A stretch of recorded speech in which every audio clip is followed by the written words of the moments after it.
আসসালামু আলাইকুম, কেমন আছেন সবাই? আশা করি সবাই অনেক ভালো আছেন। স্বাগতম সবাইকে নতুন আরেকটি আপডেট ভিডিওতে। 26শে মার্চ মহান স্বাধীনতা দিবস উপলক্ষে কিভাবে এমন একটি শ্রদ্ধাঞ্জলি পোস্টার ডিজাইন করবেন এবং নিচে আপনার নাম দিবেন তাই দেখাবো আজকের এই ভিডিওতে। তো চলুন কথা না বেড়ে ভিডিওটি শুরু করি। ভিডিওটি শুরু করার আগে চ্যানেল নতুন হলে অবশ্যই চ্যানেলটি সাবস্ক্রাইব করে পাশে রাখা বেল বাটনটি অল করে দিবেন। তো চলুন শুরু করি। তো এই ডিজাইনটা আপনাদের করতে হবে না। এই ডিজাইনের পিএটি ফাইল লিঙ্ক আমি আমার ভিডিও ডিসক্রিপশন বক্স এবং ফার্স্ট কমেন্টে দিয়ে দেবো, সেখান থেকে আপনারা খুব সহজে ডাউনলোড করতে পারবেন। অথবা আমাদের ফেসবুক পেজে দেওয়া থাকবে, সেখান থেকে আপনারা খুব সহজে ডাউনলোড করতে পারবেন। অথবা আমাদের টেলিগ্রাম চ্যানেলে দেওয়া থাকবে, সেখান থেকে আপনারা খুব সহজে ডাউনলোড করতে পারবেন। ওকে, তো ডাউনলোড করার পরে এমন একটি জিপ ফাইল পাবেন, এটা আনজিপ করতে হবে। আনজিপ করার জন্য আপনারা যে কোনো আনজিপার ইউজ করতে পারেন, আমরা উইন্ডোজ সফটওয়্যারটি ব্যবহার করছি। ওকে, তো আনজিপ করার জন্য রাইট বাটনে ক্লিক দিবেন, ক্লিক দেওয়ার পরে এক্সট্রাক্ট ফাইলস এখানে ক্লিক দিবেন। ক্লিক দেওয়ার পরে এমন একটি ইন্টারফেস দেখতে পাবেন, এখানে দেখতে পাচ্ছেন ওকে বাটন, এখানে ক্লিক দিবেন। ক্লিক দেওয়ার পরে এটা আনজিপ হয়ে যাবে, দেখতে পাচ্ছেন আমাদের আনজিপ কমপ্লিট। তো এটা হচ্ছে সেই ফোল্ডারটি ওপেন করবেন।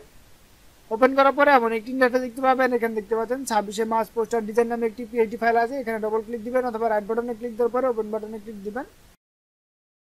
ক্লিক দেওয়ার পরে আপনাদের অ্যাডোবি ফটোশপটি ওপেন হবে। দেন এমন একটি ইন্টারফেস দেখতে পাবেন, এখানে ওকে বাটনে ক্লিক দিবেন। ক্লিক দেওয়ার পর দেখতে পাচ্ছেন আমাদের পিএটি ফাইলটি ওপেন হয়ে গেছে। এখানে দেখতে পাচ্ছেন আমরা চাইলে এগুলো সবগুলো চেঞ্জ করতে পারবো। দেখতে পাচ্ছেন এখানে আমাদের সবগুলো এডিটেবল, দেখতে পাচ্ছেন এখানে সবগুলো আমরা চাইলে এডিট করতে পারবো, এখানে কোনো কিছু লক করার নেই। তো আপনারা চাইলে সবগুলো এডিট করতে পারবেন। তো এখানে দেখতে পাচ্ছেন আপনার সৌজন্য আপনার নাম দেওয়া আছে, এখানে আপনি চাইলে আপনার নাম দিতে পারবেন। তো নাম দেওয়ার জন্য আপনার এখান থেকে টেক্সট টুলটি ইউজ করবেন। দেন এখানে এই টেক্সটের উপরে ক্লিক দিবেন। ক্লিক দেওয়ার পর এটি কেটে দিবেন। দেন এখানে আপনি আপনার নাম দিবেন, আমি আমার নাম দিয়ে দিচ্ছি।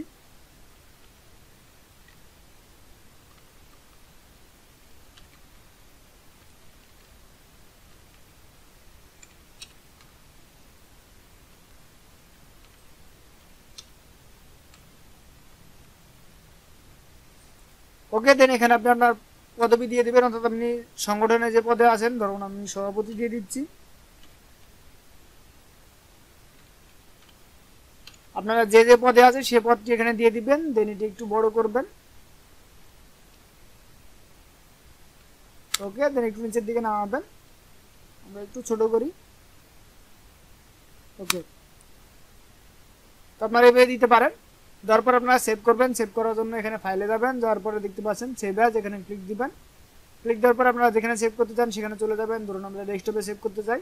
তো সেভ করার পর এখানে দেখতে পাচ্ছেন পিএইচডি ফাইল আছে, এখান থেকে আপনারা সিলেক্ট করবেন। সিলেক্ট করার পর এখানে দেখতে পাচ্ছেন জেপিজি, এখানে ক্লিক দিবেন। ক্লিক দেওয়ার পরে সেভ বাটনে ক্লিক দিবেন। ক্লিক দেওয়ার পরে এমন একটি ইন্টারফেস দেখতে পাবেন। আপনাদের সামনে এটি মিনিমাইজ বা মিডিয়াম বা স্মল থাকতে পারে বা লো থাকতে পারে, এখান থেকে আপনারা সর্বোচ্চ হাই করে দেবেন বা ম্যাক্সিমাম করে দেবেন। ওকে, দেন এখান থেকে ওকে বাটনে ক্লিক দিবেন। ওকে, দেন আমাদের এটি জেপিজি ফাইল ফরম্যাট সেভ হয়ে যাবে। দেখতে পাচ্ছেন আমাদের জেপিজি বা ইমেজ ফাইল সেভ হয়ে গেছে। তো দেখতে পাচ্ছেন আমরা এটি প্রিভিউ করতে পারছি। তো এভাবে আপনারা আপনাদের নাম দিয়ে এটি ডিজাইন করতে পারবেন। তো আশা করি আপনাদের ভিডিওটি ভালো লেগেছে। যদি ভিডিওটি ভালো লেগে থাকে ভিডিওতে একটি লাইক দিয়ে চ্যানেলটি সাবস্ক্রাইব করে পাশেই থাকবেন। তো আজকের ভিডিও পর্যন্তই, দেখাবে পরবর্তী ভিডিওতে নতুন একটি টপিক নিয়ে। সে পর্যন্ত সবাই সুস্থ থাকবেন, ভালো থাকবেন। আল্লাহ হাফেজ।